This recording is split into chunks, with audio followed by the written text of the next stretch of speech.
Here's a belief almost every developer start out with when they are building agents. If your agent forgets, just reach for a bigger context window.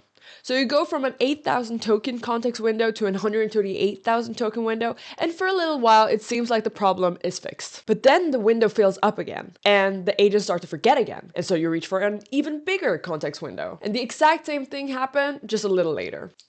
Here's the thing, the window was never the problem, and a bigger window doesn't fix the problem, it just delays it. So in this video, I'm going to give you a distinction that's going to help you make sense out of this problem.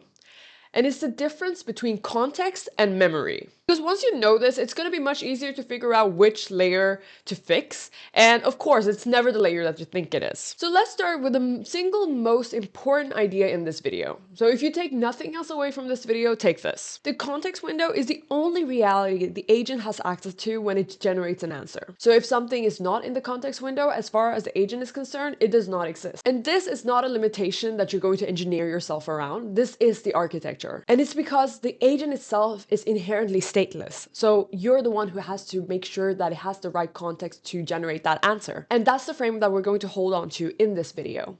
The agent does not remember. The infrastructure remembers.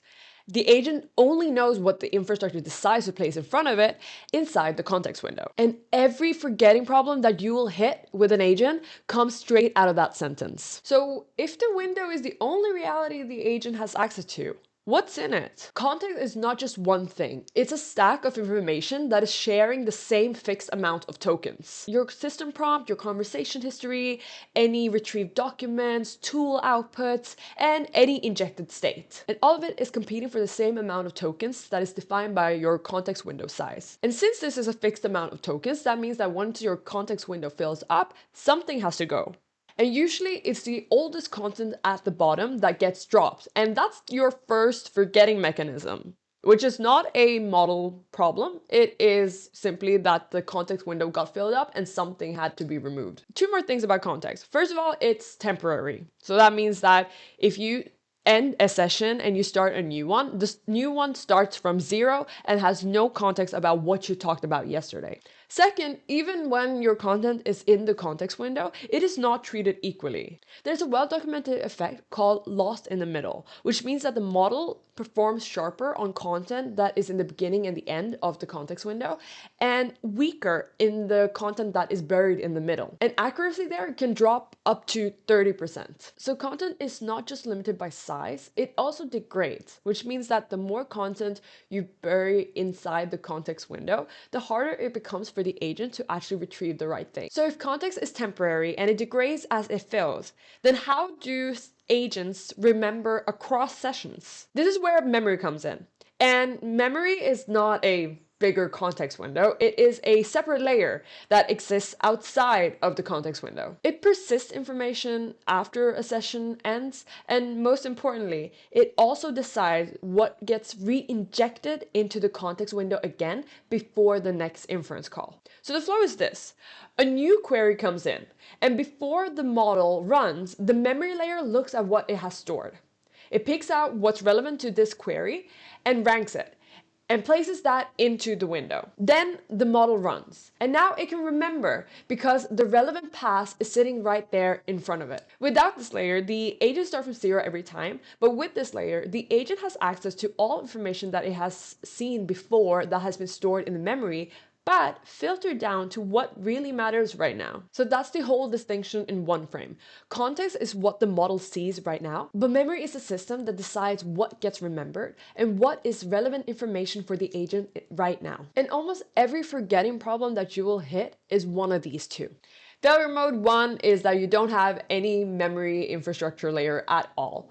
So you rely on context alone, and it's not able to remember across sessions, and eventually this window is going to be filled up and the agent starts to forget, and it becomes tempting to reach for a bigger context window. Failure mode 2 is a bit more sneaky because in this scenario, the memory infrastructure layer does exist, but all of the information gets put into the context window indiscriminately, which means that the signal that is relevant for the agent gets buried with a lot of unrelevant information.